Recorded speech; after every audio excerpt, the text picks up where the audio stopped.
Anunaka farm, it's about 66,000 acres. Last year we built a 4,000 tonne fertiliser shed. The reason we sort of built that is to speed up our cropping time. When we first took over this farm, we had mini little sheds everywhere. So we had to dump SOA over here, urea over here, and SOA. So at cropping time, we come in to get our seed and fertiliser.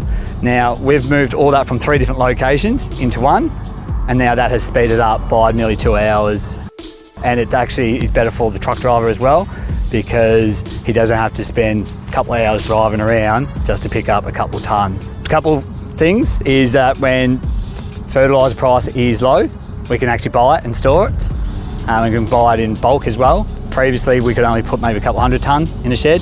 Now we can put 4,000 tonne. And we also use the shed at harvest time. So at the moment we've actually got peas getting dropped off in there, and then we've got trucks going straight up there, getting loaded and straight to where they're getting delivered. So we do use it for other purposes as well. Like last year we had lupins, lentils, peas in it. It does save us putting another bunker in. There we can put it in, do what we need to, and then have trucks come up.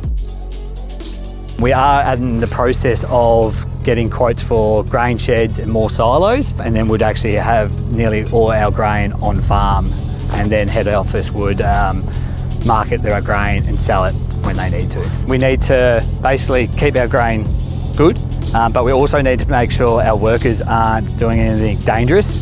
So having new sheds, new equipment is definitely safe as well. And anything you build on farm would definitely help the value of the property down the track.